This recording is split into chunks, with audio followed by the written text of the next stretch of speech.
Hi, and welcome to the Richard Dolan Show, where every week we fight the good fight. Glad to be here with you. I'm here to talk about conspiracy theories. You know, those things you're not supposed to believe in, which is kind of amazing considering the state of the world we are in right now.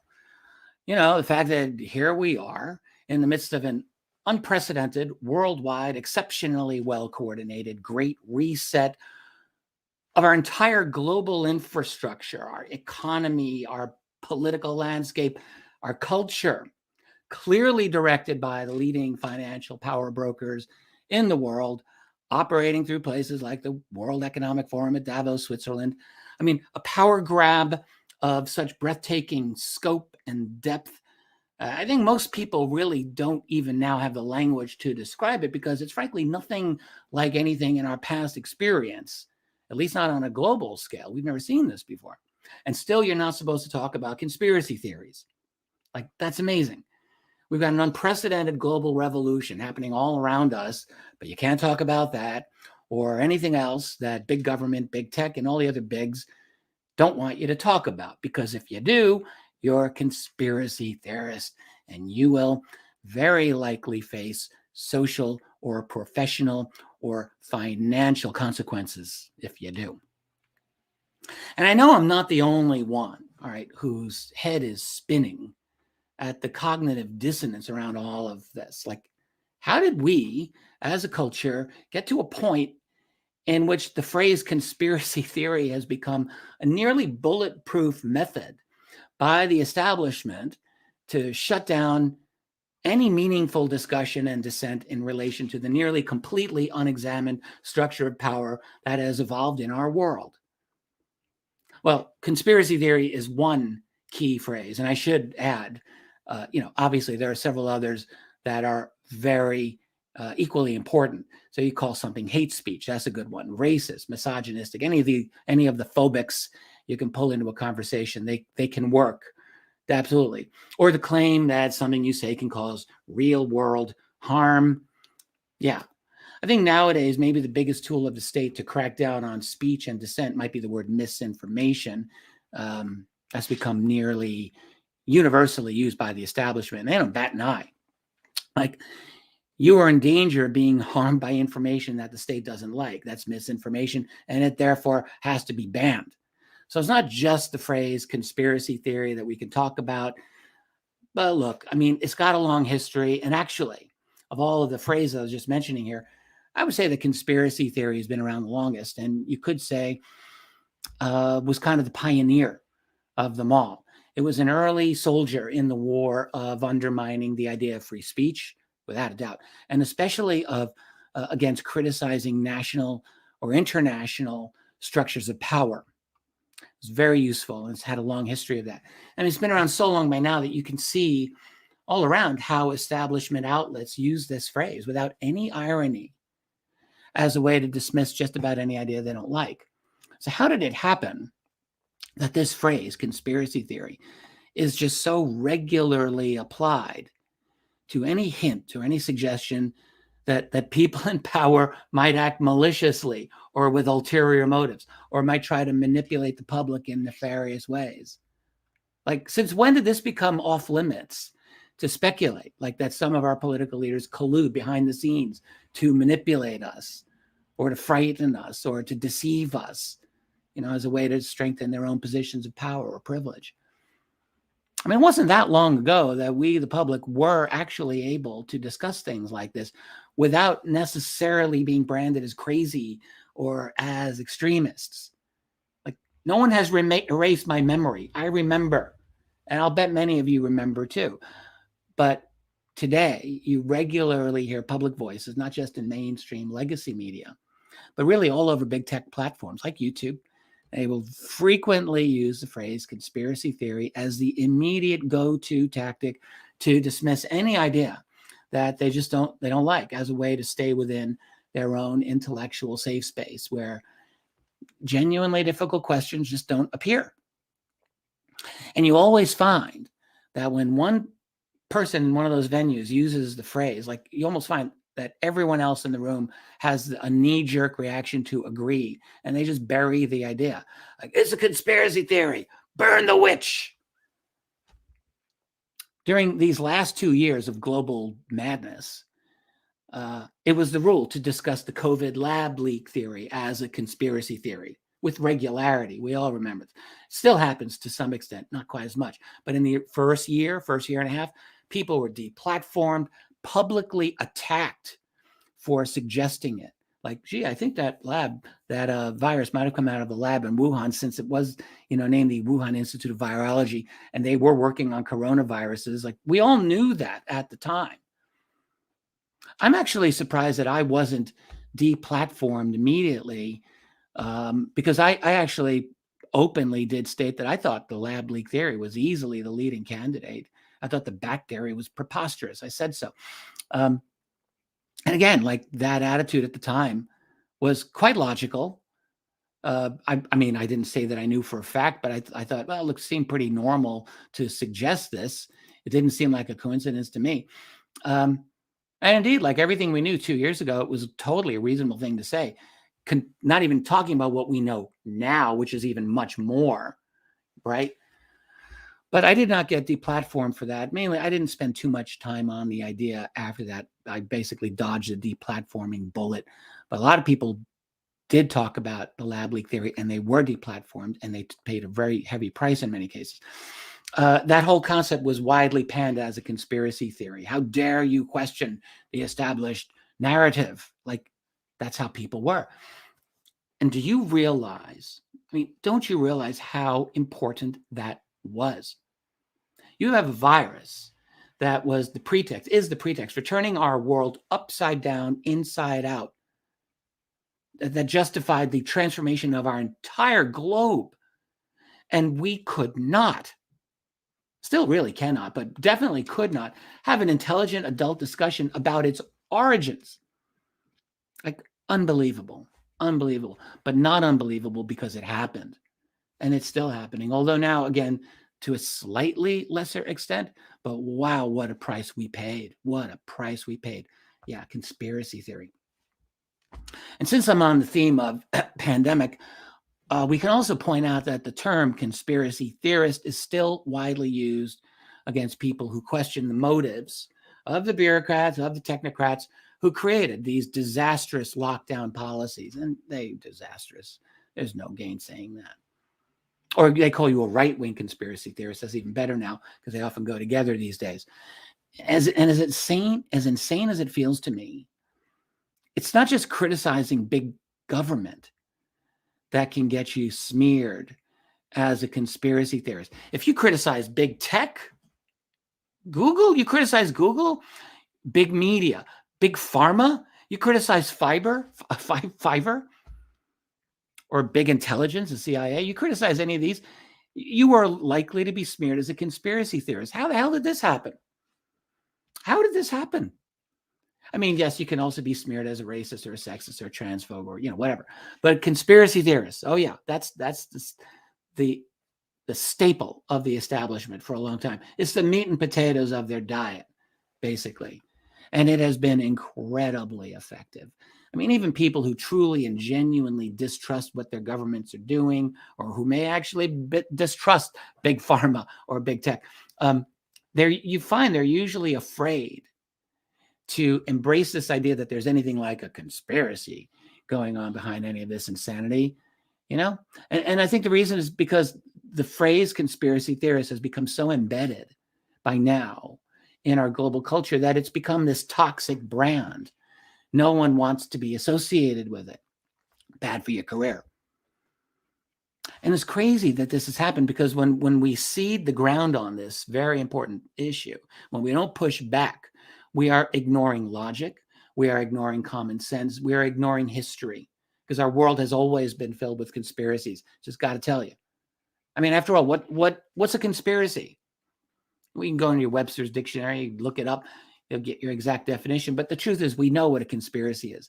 It's a secret action by a group of people to deceive others for the sake of their own gain. It's really not that complicated. A conspiracy could certainly be illegal. Technically speaking, it doesn't have to be illegal. I mean, we live in a world of legal loopholes after all. But a conspiracy is definitely something that the people who are doing it, they know this would be very socially unacceptable if the truth were known. Like, they know that. That's why they keep it secret. So it's a form of cheating other people, for sure. It's not playing fair. It's using your position, your power to gain an unfair advantage. I think we all implicitly understand this. And of course, the more power that is involved in the situation, the higher the stakes are, and the greater the motivation to engage in conspiratorial activity. I mean, there's lots that can be gained if you do it well. There's always a motivation. And the higher up the ladder of power you go, guess what? The greater is the motivation to engage in conspiratorial activities. Conspiracies have existed since the dawn of history. And when they're not exactly conspiracies, well, what else do we call them? Convenient examples of collusion by the powerful to get their way? Okay, fine. It's the story of history. The fact that any examples of pointing out the way in which power maintains itself, if you try to do this, any example of diving into the realities of power that go beyond, grade school level of understanding, that's now just often considered conspiracy theory. You can go all the way back in world history or American history to find all kinds of examples. And yet our official narratives still pretend these things never happened. Like, as if the CIA never had a domestic mail opening campaign against American citizens during the 1950s and 60s, or as we just learned again last week, secretly sucking up data on Americans to this day, or as if the FBI never engaged in its nefarious COINTEL program, or the thousands of illegal gotcha tactics that they use against citizens to this day, or as if the NSA has never, throughout its entire history, engaged in illegal spying against American citizens. Because guess what? They did that back in the 1950s and all through our own time, as we learned from Edward Snowden.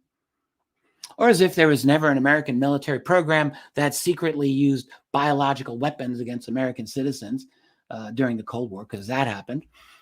Or as if there were never mind control programs like MK Ultra and its successor programs, or its predecessor programs for that matter. As if there were never secret injections of American citizens of plutonium without their knowledge or their consent, or syphilis in the case of the infamous Tuskegee experiments, or as if there was never a program to use nerve gas against American defectors during Vietnam. That was called Operation Tailwind. Or as if there was never Watergate, or as if there was never an October surprise, or as if there was never CIA complicity in the importation of cocaine into the United States. I mean, that's just a sprinkling of examples. That's just like a little dusting. You got the false flags against the nations of Iran in 1953 or Guatemala in 1954. Countless other false flags. The U.S. is the king of false flags. The king has been since the end of World War II. And does anyone really want to dive into the assassination of President John F. Kennedy? Or, about the lies perpetrated at the Gulf of Tonkin in 1964? I mean, all of that's ancient history, And here's the thing. You can barely discuss even most of those today without being branded as a conspiracy theorist. Cyril Wecht, he's 91 years old. He's a legend. He is the forensic pathologist of the JFK assassination. He's still going. The guy's a beast. He just published a new book, which is another devastating critique of the JFK lies about the assassination of President Kennedy. How much news media coverage do you think that book's going to get? Right? I think the question answers itself. So even the old stuff is difficult to talk about, but that's still generally safer, that's for sure, than discussing more recent events. All right. Which all of this will almost be hilarious if it weren't so important. Like maybe some people in the future, like robot people in the future, looking back in our time will be like, those humans were so funny that they didn't want to acknowledge these things. Like, possibly. But like for our attitude today, it's like, well, maybe you can talk about some of the older things, but it's as if all that underhanded behavior somehow stopped, like once we got to the 21st century. Like what changed to make our power elite decide, oh, wow, like all that past behavior, were we really the baddies? What were we thinking? We really need to straighten up and fly right. Let's be good now. Like nothing changed. It only got worse. It's gotten worse because the stakes for maintaining power are higher than ever. They got a whole world to control now. Why is it so difficult to acknowledge that these people, the people who control the levers of power politically, financially, culturally, through the major institutions like the banks, the regulators, the media, academia, entertainment, like they have more reasons, not fewer, more reasons than ever to continue on their path toward the consolidation of their positions. Especially now that a clear and obvious global revolution has been instigated and is underway at their direction. I mean, I even wonder, is it even possible any longer to have a fresh discussion of 9/11? I mean, isn't it amazing now, more than 20 years later, it's been 20 years, more than that all genuine analysis of the dark shenanigans of that day are still off limits for public discussion. How is this possible? And it's not just corporate establishment shills who never touch that subject, honestly, but all of these frightened, supposedly independent outlets and voices, they all run away from it. Can you really tell me that none of those people privately have alternative views about 9/11? Do you honestly think that that's the case? Or don't you think it's a little more likely that they simply have learned that this is something you just don't talk about publicly and never ever admit to thinking about this in a way that challenges the official establishment narrative? Because, of course, many of them must. I mean, I know some of them do. I've talked to some of these people, but they've been cowed into submission, or else they've just blinded themselves to the reality that they've been lied to about this. And just like they've been lied to about so much else. The anthrax scare, which immediately followed 9/11. Man, that's something that I think many people have already forgotten about. It's been memory hold, the anthrax scare. And I'll bet many younger people watching this right now, they're like, what is he talking about, anthrax? Yeah, it's as though that whole false flag never happened. And that was a false flag. The anthrax scare, absolute false flag perpetrated against the public. That was the 1-2 knockout blow, that led to the USA Patriot Act, and that began the whole formal process of stripping away all the traditional rights that Americans once upon a time had proudly held, for 2 centuries. And since we're talking about things labeled as conspiracy theories, remember the hysterical connection of Saddam Hussein to the events of 9/11 and the creation of all the falsified claims of weapons of mass destruction in Iraq. All of those were pretexts that were promoted by the White House and the establishment media. Thank you, New York Times. Thank you, Washington Post. To justify the ruinous invasion of that country, Iraq, which, by the way, led to the war crimes of Abu Ghraib prison. Remember that? And the ultimate creation of Islamic State. That's all in there. It's all part of the picture. You critique any of that and you're a conspiracy theorist, God forbid, even though all of those awful things are provably true. And you can call these things conspiracies, or you can just call them underhanded lying to the public, whatever. If you talk about it, you're a conspiracy theorist. Go away now. That was definitely the case 20 years ago, and to a large extent, it is still the case today, because maybe governments lied, long ago in the past, but they don't lie today. So what's interesting is that back then, 20 years ago, I thought, probably like many of you, that the 9/11 revolution was the main event. Well, guess what? It just turned out to be phase 1 of the global revolution, and we are now living through a much more comprehensive phase 2. And here we are today, when if you question official narratives, you're going to have repercussions. Aside from being demonetized, which, keep in mind, for many journalists and free thinkers today, that's a big problem. All right. But now we're seeing the beginnings of serious financial deplatforming occurring in places like Canada, which we've all been reading about and seeing. So how long do you think it's going to be before thought crimes will be punished across the board by seeing your bank account frozen? Is this really outrageous to consider now? But no, there are no conspiracies. Let's talk about the World Economic Forum based out of Davos, Switzerland. I mentioned them a little while ago. It's incredible, but really no surprise that considering the central importance of that organization in everything that's going on today, like you only hear about the WEF through extremely independent alternative media.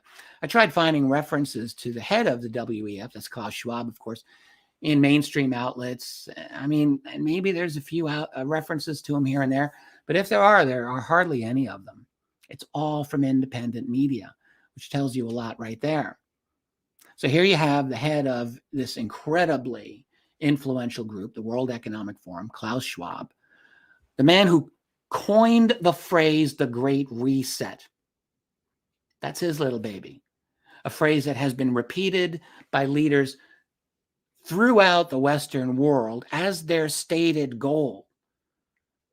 They've been quoting Justin Trudeau all over the web just recently about that, of course, for no surprising reason there. But not just him. It's been quoted everywhere, right? European leaders around the world, U.S. leaders, absolutely. Everyone's talked about, well, we need a great reset. That came from Schwab.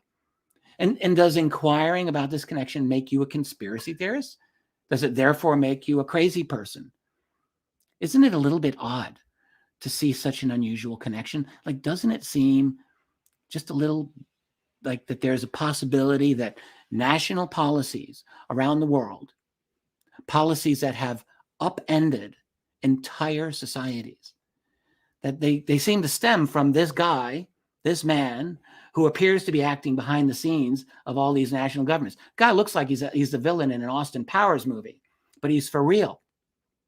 And he is behind the scenes. And no one seems to ask about this? Well, unless you're independent. Like, these are elected national governments, we should add, that seem to be controlled by this man. Isn't this worth looking into? Well, if you do that, you're a conspiracy theorist. You're spreading misinformation or disinformation. It's insane. Or how about the phrase build back better? Oh, that was heavily promoted by the very same World Economic Forum a full year before the pandemic even started, and only to become a byword among those very same Western governments. Sure, just a coincidence? Hell, Build Back Better was the official stated budget policy of the Biden White House until it basically died its ignominious death recently. But for a full year, you had all these pundits talking about Build Back Better. And no one even stating that this concept, this phrase, came right out of Davos as early as January 2019. This is the United States. Like, the U.S. is supposed to be the most powerful country in the world. We're not supposed to be run by a group of technocrats based in Switzerland. And aside from the United States, how is it that so many other national leaders just happen to be using that very same slogan? Like, when has this ever happened before? But if you seriously ask about this type of thing, you're going to be smeared as a conspiracy theorist, which really only means that you're just not supposed to talk about it, or else don't ask uncomfortable questions. I mean, again, this is incredible to me. How did we get to a place in which asking any challenging questions about the direction that we are going, or having any degree of skepticism toward the international structure of power that is clearly managing global events, like that this simply cannot be done now? Like, we really need to ask this. Well, there is an answer to it, and probably a proper answer would very likely require a long series of articles or lectures or books. It's a heck of a detailed story. It covers many years. It did not happen overnight. But one key early point, without a doubt, is encapsulated in a very interesting CIA internal memo from 1967, which was in response to the then growing skepticism over the lone gunman theory regarding the JFK assassination. That was in the Warren Commission report. JFK had just been assassinated a couple of years earlier, so this was very fresh in the public mind. And there were a growing number of people who were like, the Warren Commission report seems a little sketchy. There's a couple of things wrong with that. Is there a conspiracy? Well, guess what? The CIA had a problem with this. Why would the CIA have a problem with it? You might ask. That's a good question too. But there was a problem from the CIA point of view. And so they write this memorandum that says, we're in danger of losing the public narrative on this. What do we do about it? Well, they had an answer. The answer was, we're going to use our assets in the media to smear any of those skeptics as conspiracy theorists. Yeah. Now, there's been some discussion over whether or not this was the first use of the phrase conspiracy theory or conspiracy theorist. Turns out it wasn't exactly the first time that anyone had used it, but it does appear to be the kickoff moment for the use of that phrase as an intentional smear tactic on behalf of the establishment to kneecap like dissenting points of view. That seems to be the beginning. And there's an irony with all of this. I'm sure some of you have grasped it already. It's like when you hear people using the phrase conspiracy theory as a rhetorical weapon, they are literally continuing the work of the CIA from that memo. But if you say this, you're going to be called a conspiracy theorist. Let that sink in. So even so, like during the 1980s, 1990s, there was a pretty strong movement among thinkers on the right and on the left to go deep into analyzing the power structure of the United States or of the world. They weren't just on one side of the political fence. And they may not have been mainstream per se, but they were still very widespread, and they were not nearly so stigmatized as they have become today. If you were around in the 80s and 90s reading some of this stuff, you would know. There were people like Noam Chomsky, or one of my personal favorites, Gore Vidal. I'm a huge fan of Gore Vidal's writings of that time period. And so you would know full well there was a very powerful left-wing critique of what we would now call the deep state. That was around there, and they did good work frequently. During the 21st century, all that seems to change. How did this happen? Increasingly, you see like how conspiracy theories became associated solely as some kind of right-wing phenomenon. And from then, it was just a quick step to labeling it all as hate speech and worse. And so now we've come to a point in which governments, supposedly liberal governments, are freezing people's bank accounts if they gave a couple of $100 to the Canadian trucker protest, on the grounds that they're fringe, racist, evil people who need to be shunned from society. And this has all happened in the space of a generation, really in a couple of years, frankly. This is liberal democracy in action. Well, what it really is the hijacking of national governments by a global financial elite, which has openly admitted to penetrating national governments around the world with their own minions to create a global infrastructure amenable to their interests. I mean, there's the interview between Klaus Schwab and David Gergen, who's himself a big Bilderberger Davos guy. This has made the rounds on everywhere. And here's Schwab talking openly about how the government of Canada has been penetrated. More than half Trudeau's cabinet, he said, graduates of the World Economic Forum's Global Leaders Program. And of France under Macron and the president of Argentina. And Schwab's like, yeah, we got them everywhere. And like no one seems to comment on this. No one in the mainstream, anyway. Like, that's amazing. So, yeah, this is their interest. They want to transform the world. What are their interests? Well, I'll tell you what their interests are. It's not that tough to figure out. They want to commodify and financialize every single person in the world, every single relationship in the world, every single product, every single living environment, whether in your physical environment or now digital environment. Everything to become a transaction so they can make money off of it or sell advertising off of it or whatever. That's why the metaverse is going to become such a big thing. Live in the metaverse, all your relationships will charge you for it. You know they're going to do it. All right? So they're going to make money off of it. I'm getting a little bit ahead of myself. Let's go back. Because today it's very clear that dissent is being criminalized. Right? Not just by dictatorships and caliphates, but by allegedly liberal Western democracies. And looking back on it, I would say the tactics are predictable. Of course, everything's easily predictable in hindsight, but what did they do? They scared the public to death for years and years, especially the last couple of years. Yeah, that's a great tactic. You scare the people to death and you convince as many of them as you can that there's this existential threat posed by those other people who dissent from the establishment narratives. And you convince these folks that any and all means are necessary to crush those dangerous people. You know what? Those of us who can remember the world a little bit like 20 years ago, we've already seen this movie, and we know it doesn't end well, right? This is a movie that ended in the invasions of Iraq and Afghanistan and destroyed those nations, if you forgot, all right, and created an absolutely ruinous 21st century that we're still in the midst of, like up to our eyeballs, all right, all through the demonization of a whole group of people whose religion was Islam. That's what happened 20 years ago. Well, what we're living through today is much, much more sweeping, much more draconian than the ordeal that we had to go through after 9/11. And we know how this story is meant to end also. And those of us who are awake, we can see the writing on the wall. That's why there's so much resistance. We're seeing the death of genuine free speech, genuine freedom of dissent. It's just being squeezed out, just like if you're in the coils of a giant boa constrictor. Well, why is this happening? Right? Why? It's become evident that the full speed ahead actions of all of these national governments, it's happening for a reason. And it's not because of the need to mitigate against the pandemic. Can we please stop with that? That's a pretext. All you have to do is look at Africa. The lowest rate of vaccination in the world and the lowest rate of transmission and death rate of COVID. Like, can we at least have some logical statistics that we can correlate here?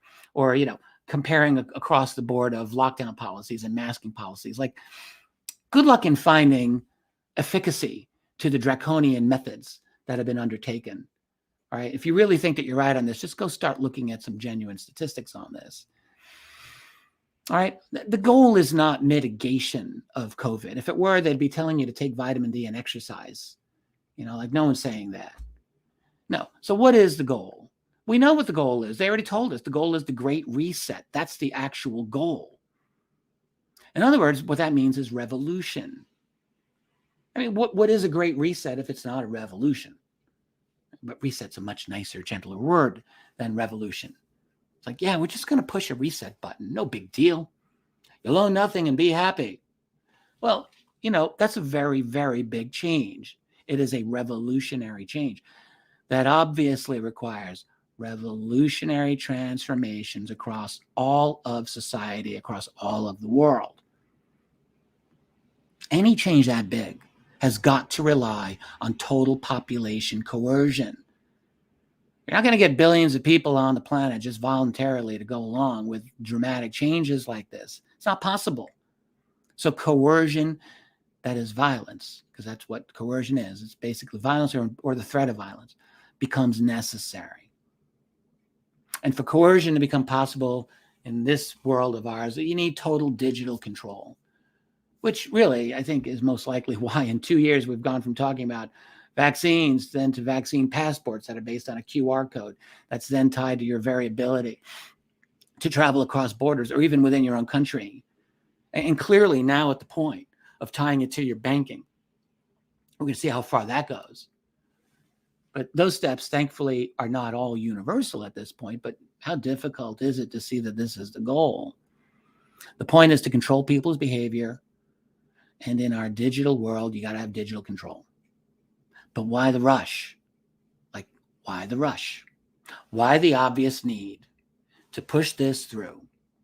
Right? Clearly against the will of so many people. Why? And to do it so fast, like something, it's only exacerbating the divisions that they were bad enough to begin with. Why make it worse?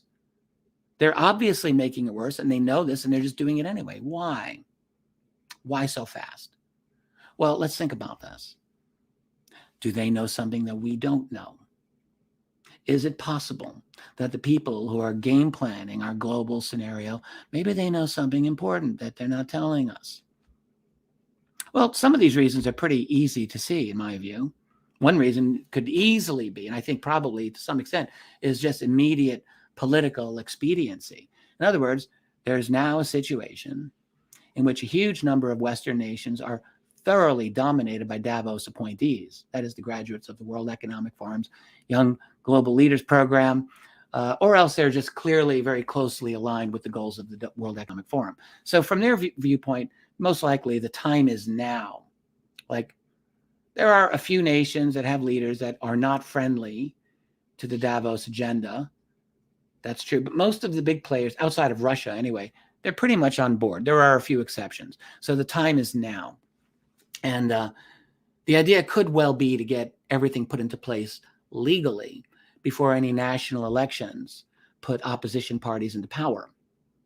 Not that there are very many viable opposition parties even in the world at this point, but there are a few.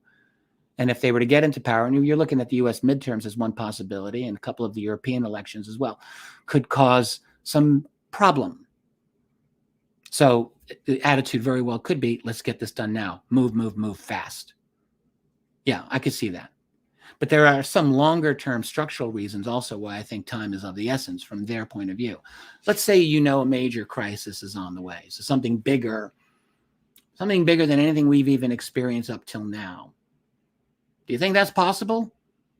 Yes, I think we can safely say, of course, it's possible. It's not even a secret that we're looking at a number of huge disruptions coming our way. And many of them are openly discussed, they're openly understood. So a couple of them. Here's one: the coming economic transformation of massive job loss due to automation and algorithms. To say nothing of the last 2 years of lockdowns already that have already destroyed so much of the middle class and the entrepreneurial class. But there's much more coming up ahead. This is such a huge threat to social stability. I don't see how you could possibly overstate this. You got mainstream economists for years. They've been calling it the robo-apocalypse. And this won't just be for blue-collar working class people, like truckers, for instance. That's coming. Or increasingly for the service and customer service industries. Yeah, that's obviously happening. We can see that any Walmart or any other place you go to. But very much for like what are called knowledge jobs too, right? That's where the algorithms are coming in. So we're rapidly moving toward a place in which there's clearly going to be too many people for the available good jobs. More and more people sitting around with nothing to do. And that's a serious problem. And this is easily foreseeable within this decade. And frankly, I think with the dramatic advances now being talked about in artificial intelligence, it's really not hard to see this transformation happening fast, like shockingly fast. It can easily happen this decade during the 2020s. Now, as an aside, I mentioned this idea on my website, Richard Dolan Members, just recently. And one person disagreed with me about it. So I just want to be fair here. And his point was that we've always been afraid of automation taking away jobs, but they always seem to create more jobs. And that is true. Historically, there is truth to that. Although it leaves out a couple of things.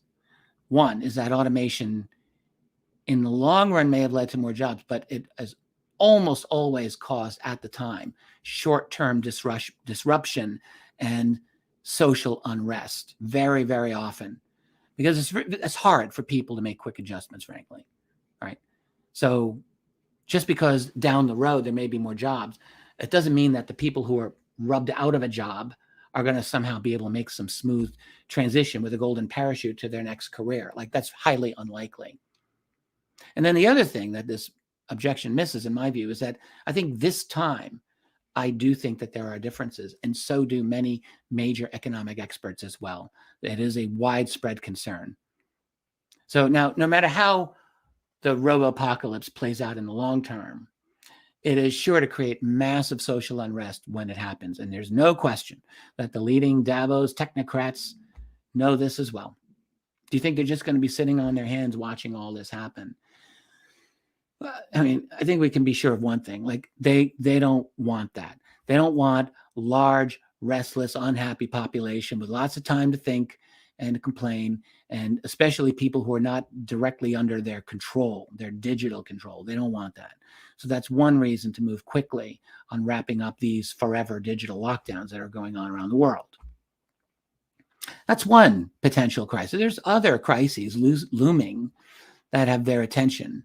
There's the global supply chain crisis. Do you think that's magically going to improve anytime soon? Well, what if it gets worse?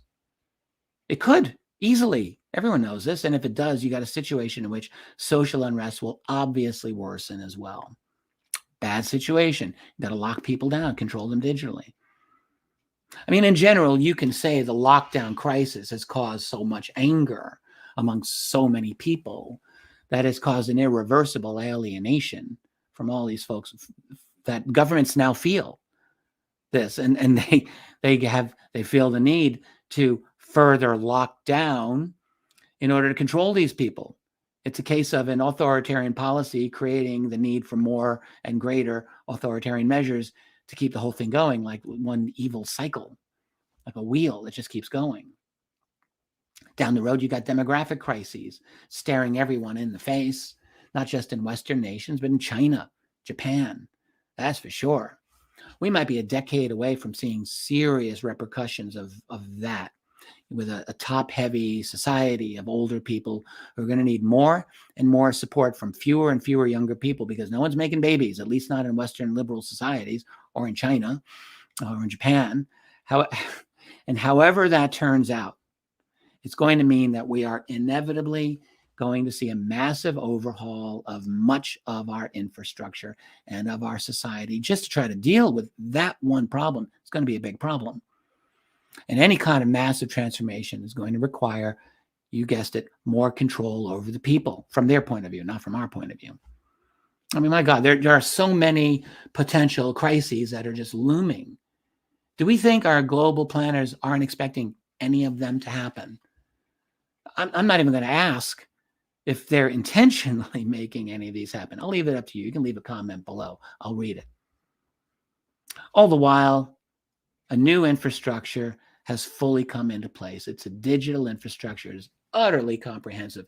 It's not just a surveillance system enabled by 5G and 6G and beyond, smart devices that are going to monitor every single thing you do, every bodily function eventually, and report it to the cloud and whoever else has access to it in the cloud. Not just that, but we're talking facial recognition. They're using that north of the border right now. Audio recognition, voice recognition, GPS tracking, and of course, all the complete monitoring and analysis of your whole digital footprint.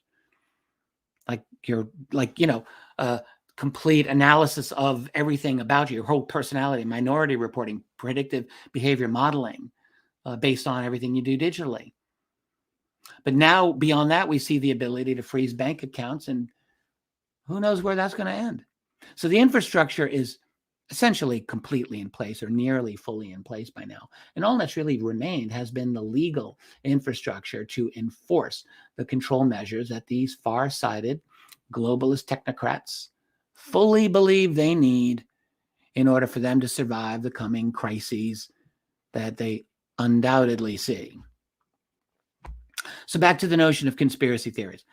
Since that phrase has successfully been embedded as a very effective smear tactic, it's going to continue to be used as a way to bludgeon those of us who see what's going on around us and who speak against it. And of course, not only the phrase conspiracy theory, but all the others that I mentioned, all the other bad words, and so on.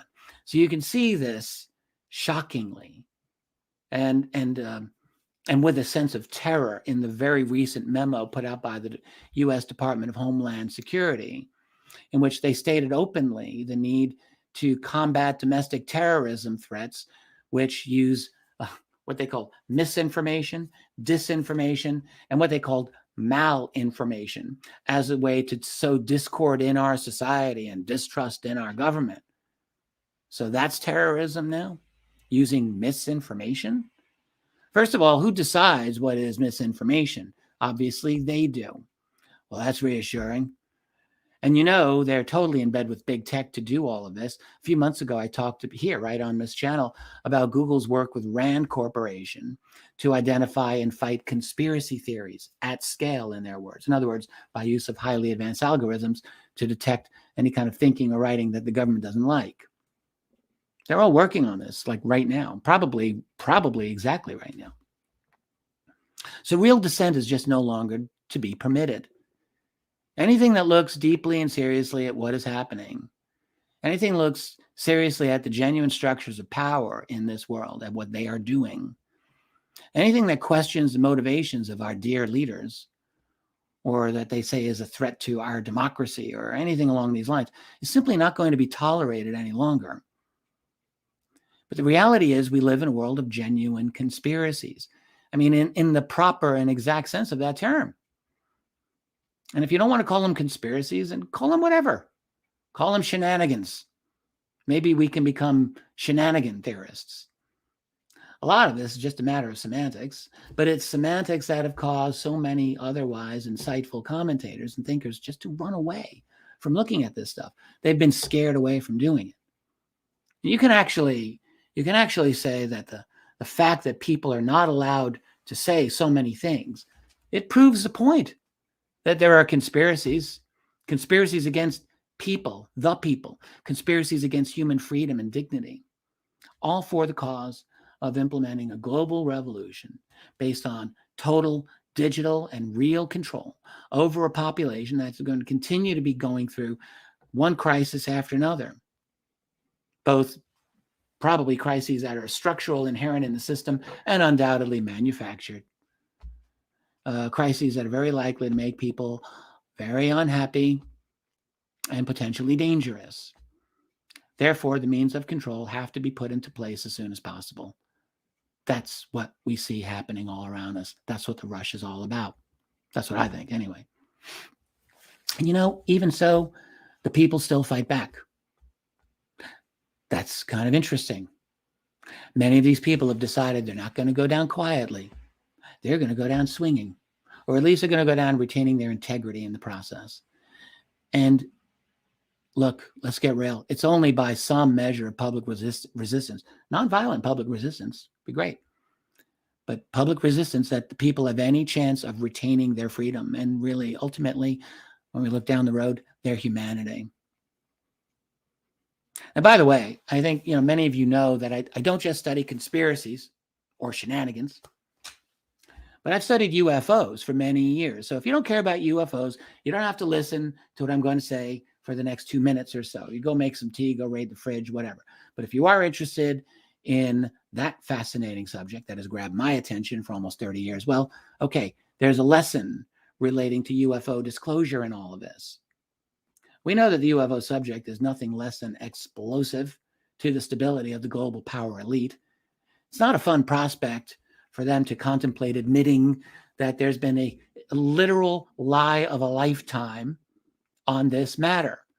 That is a cover-up of massive proportions. I mean, arguably the greatest conspiracy theory of them all. What is bigger than the UFO cover-up? Honestly, let's get real.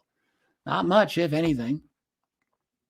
There's never going to be a willingness by these power-hungry technocrats to allow for any kind of serious admission of a UFO cover-up. It doesn't just undermine their insistence against conspiracy theories. It totally obliterates it.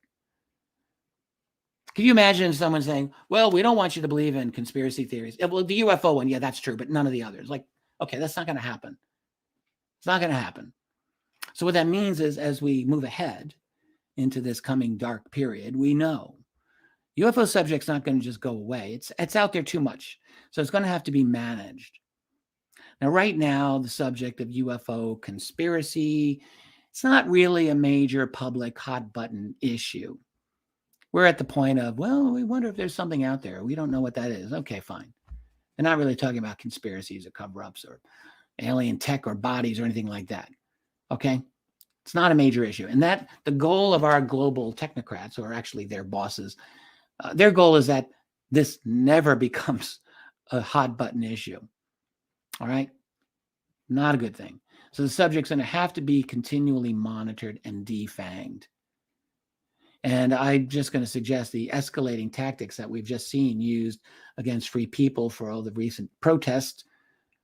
I think we can consider, and especially the disgraceful media portrayal, the establishment media portrayal of those protests, I think we can consider that a dress rehearsal for any kind of UFO disclosure.